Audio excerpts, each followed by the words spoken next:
हमारे सारे पाठकों को प्यार भरा नमस्कार। बहू या नौकरानी, एक दर्द भरी कहानी। पूरे 4 साल बाद हेमंत कनाडा से लौटा था। कनाडा में एक ब्यूटी प्रोडक्ट्स बनाने वाली कंपनी के लिए हेमंत काम करता था। हेमंत अपने देश, अपने घर लौटकर काफ़ी खुश था। एयरपोर्ट पर उतरे ही हेमंत की नज़रें अपने परिवार वालों को खोजने लगी। जल्दी ही उसे अपने माँ बाप, भाई भाभी, बड़ी बहन और खुद की 3 साल की बच्ची भी एयरपोर्ट पर खड़े नज़र आई। लेकिन उसकी नज़रें शोभा को खोज रही थी। वो सोचने लगा, ये शोभा मुझे मिलने आई क्यों नहीं, और ऊपर से उसने हमारी छोटी सी बच्ची को भी यहाँ भेज दिया। अश्विन एयरपोर्ट पर सबसे हंसी खुशी मिला। फिर उसने शोभा के बारे में पूछा तो उसकी दीदी बोल पड़ी, भाई वो घर पर ही है, तुम्हारे लिए खाना तैयार कर रही है। वो तो आज ही तुम्हारे आने की खुशी में काम करने लगी है, वरना वो कोई काम करती कहाँ है। अश्विन ने अपनी बेटी को प्यार से उठा लिया, लेकिन उसकी बेटी उसे देखकर रोने लगी। लाओ मुझे दो बच्ची को, वह तुम्हें काफ़ी दिनों बाद देख रही है ना, इसलिए पहचान नहीं पा रही होगी। कहते हुए दीदी ने बच्ची को अपने पास ले लिया। सभी टैक्सी में बैठकर अपने घर की तरफ रवाना हुए। अश्विन अपने परिवार से मिलकर खुश था, लेकिन ये बात कि शोभा उसे एयरपोर्ट पर मिलने नहीं आई उसे काफ़ी परेशान कर रही थी। वो सोचने लगा, क्या खाना बनाना इतना ज़्यादा ज़रूरी था, मुझसे मिलने से भी ज़्यादा, और वो भी तब जब मैं 4 साल बाद वापस आया हूँ। इन्हीं ख्यालों में घर तक का आधा रास्ता बीत गया। अब उसकी बच्ची उसे देखकर रो नहीं रही थी, इसलिए अश्विन उसके साथ खेलने लगा। बाकी का आधा रास्ता भी खत्म हुआ और सब घर पहुंच गए। गाड़ी की आवाज़ सुन शोभा बालकनी में आकर खड़ी हो गई और अश्विन की तरफ देखने लगी। अश्विन भी जैसे ही गाड़ी से उतरा, उसने पहले दरवाजे की तरफ और बाद में बालकनी की तरफ नज़रें घुमाई, जैसे वह सुबह को ही देखना चाहता हो। अश्विन ने नज़रें मिलते ही शोभा के नज़रें पर मुस्कान छलक पड़ी। अश्विन भी उसे देखकर हल्के से मुस्कुरा दिया। सभी घर के अंदर गए। शोभा सबके लिए पानी लेकर आई और सभी को पानी देने के बाद फिर से किचन में चली गई चाय बनाने के लिए। थोड़ी देर तक सभी परिवार वालों से बातें करने के बाद अश्विन शोभा को बुलाने लगा। माँ ने उसे बीच में टोकते हुए कहा, रहने दो उसे, किचन में थोड़ा काम कर लेने दो, बाद में अपने आप आ जाएगी। तुम बैठो यहाँ मेरे पास, वैसे भी कहाँ ज़्यादा काम करती है वह। अश्विन यही बात दूसरी बार शोभा के बारे में सुन रहा था। अब उसने सोचा कि मेरे परिवार वाले मुझसे झूठ थोड़ी बोलेंगे। हर दिन नहीं होता होगा उसको इतना काम, आज थोड़ा सा है, करने देते हैं, मैं बाद में उससे बात कर लूँगा। अश्विन अपने परिवार वालों से बातचीत में मगन हो गया। एक के बाद एक रिश्तेदार और पड़ोसी अश्विन को मिलने आते रहे और शोभा को किचन से बाहर निकलने का समय ही नहीं मिला था। सभी के लिए चाय बनाना, नाश्ता बनाना, यही करते करते शाम हो गई। शाम होती ही अकेली शोभा इस बड़े से परिवार का खाना बनाने में जुट गई। 2 घंटे बाद सभी परिवार वाले खाना खाने के लिए डाइनिंग टेबल पर बैठे थे, सिवा शोभा के। अश्विन चाहता था कि शोभा भी उसके साथ बैठकर खाना खाए, लेकिन फिर माँ ने कहा, अगर वह भी खाना खाने बैठ जाएगी तो सबको परोसेगा कौन। सभी के खाना खाने के बाद शोभा ने अकेले खाना खाया। रात को सोने के वक्त अश्विन और शोभा अच्छे से मिल पाए। अश्विन शोभा के साथ काफ़ी बातें करना चाहता था, लेकिन वह उसके चेहरे पर थकान और नींद अच्छे से देख सकता था, इसलिए उसने शोभा को परेशान न करने का फैसला किया और उसे सोने दिया। शोभा सोने ही वाली थी कि उसकी छोटी बच्ची रोने लगी, तो शोभा तुरंत उठकर उससे दूध पिलाने के लिए चली गई। अश्विन कब सो गया उसे पता ही नहीं चला। जब सुबह बच्ची की रोने की आवाज़ आने लगी तो अश्विन उठा और शोभा को पुकारने लगा। जब शोभा पास नहीं दिखी तो उसने बच्ची को चुप कराया और फिर से सुला दिया। अश्विन बाद में शोभा को देखने लगा तो शोभा उसे फिर से किचन में मिली, जो सुबह सुबह ही जल्दी उठकर घर वालों के चाय नाश्ते की तैयारी में लग गई थी। अब अश्विन सोचने लगा, माँ और दीदी तो कहती थी कि शोभा ज़्यादा काम नहीं करती, लेकिन जो मैं देख रहा हूँ वो तो कुछ और ही है।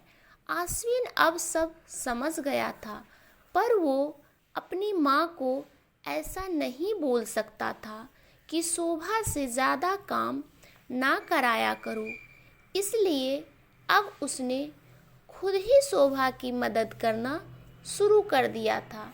अश्विन के हाथ बटाने से शोभा को थोड़ा अच्छा लगने लगा था। पहले जहाँ उसका चेहरा थकान से उतरा रहता था, अब उस पर थोड़ी थोड़ी चमक आने लगी थी। अश्विन ने कुछ दिनों में ही ये महसूस कर लिया था कि शोभा अब वो शोभा नहीं रही थी जिसे अश्विन शादी करके लाया था। वो तो कई और थी, जो तोते की तरह बोलती थी, और ये शोभा तो बिल्कुल चुप है, गुमसुम है। ऐसा लगता है जैसे किसी के दबाव में हो, किसी डर की वजह से सहमी हुई हो। अश्विन शोभा को उसके काम में और ज़्यादा मदद करने लगा। अश्विन का ऐसा व्यवहार अब घर वालों को खटकने लगा था। घर के सभी बड़ों और उसकी दीदी ने मिलके अश्विन को समझाया, तुम अपनी बीवी की मदद करते हो, उससे हमें कोई इतराज़ नहीं है, लेकिन तुम्हें भी एक हद तक ही ऐसा करना चाहिए। जब तक कोई तुम्हें ऐसा करते ना देख रहा हो तब तक सब ठीक है, लेकिन जब कोई तुम्हें बीवी के होते हुए बर्तन धोते देखे तो वो थोड़े ही लगता है। और सोचो, आगे चलकर शोभा को तुम्हारे हेल्प की आदत पड़ गई तो तुम्हारा अपना काम में ध्यान लगाना मुश्किल हो जाएगा। अश्विन हमेशा से ही अपने परिवार वालों की बात मानता आया था। जिस तरह से सबने अश्विन को समझाया था, अश्विन भी उनकी बातों में आ गया। अब अश्विन शोभा की मदद करने से कतराता था। कभी कभार वह बच्ची के लिए दूध गर्म कर लिया करता था, उससे ज़्यादा कुछ नहीं। घर वालों ने आश्विन को विदेश जाने से मना कर दिया और कहा कि यहीं कुछ काम कर लो। आश्विन ने अब घर से ही ब्यूटी प्रोडक्ट्स ऑनलाइन बेचना शुरू कर दिया। उसका परिवार भी बढ़ गया। अब उसे 2 बेटियां और 1 बेटा था। दोनों बेटियां स्कूल जाने लगी थी, लेकिन बेटा अभी भी छोटा था। जितना अश्विन कमाता था उतना सबके लिए काफ़ी ना था। काफ़ी सोच विचार करने के बाद अश्विन ने यह फैसला किया कि वह अब शोभा के साथ शहर में जाकर रहेगा, जहाँ पर शोभा भी काम कर पाएगी और वह घर से भी अपनी ब्यूटी प्रोडक्ट्स बेचना शुरू रखेगा। इस तरह से वे अपने पैसों की तंगी को पूरा करेंगे। परिवार वालों ने भी आश्विन को इजाज़त दे दी। आश्विन चाहता था कि माँ भी उसके साथ रहे, लेकिन माँ को शहर में आना मंजूर ना था। माँ बड़े भाई के साथ रहने लगी। शहर में अब शोभा नौकरी करती और आश्विन घर से ही ऑनलाइन अपने प्रोडक्ट बेचता। कई साल ऐसे ही बीत गए। शोभा घर का काम और बाद में बाहर का काम करके पहले से भी ज़्यादा थकी थकी रहने लगी। परिवार वालों की आश्विन के दिमाग में डाली बातें अभी भी उस पर असर करती थी। वह यहाँ पर भी शोभा का हाथ ना बटाया करता। आश्विन अब दिन रात अपने प्रोडक्ट बेचने में ही मसरूफ़ रहता। कभी कभी शोभा उससे कहती कि मुझे अच्छा नहीं महसूस हो रहा है, मुझे डॉक्टर के पास ले चलो। वो हाँ कह देता, लेकिन अपने काम में इतना खो जाता कि कभी उसको डॉक्टर के पास ले ही नहीं जाता। शोभा तो बीमार थी, लेकिन एक बार आश्विन बहुत ज़्यादा बीमार हो गया। इतना बीमार हो गया कि उसे अस्पताल में भर्ती करवाना पड़ा। अस्पताल में आश्विन के पास सिर्फ शोभा थी और कोई नहीं। इतना बीमार होने के बाद भी उसके परिवार वाले सिर्फ उससे मिलकर वापस अपने घर चले गए थे। उसका सहारा बनने के लिए, उसकी तकलीफ़ बांटने के लिए कोई भी उसके साथ नहीं था।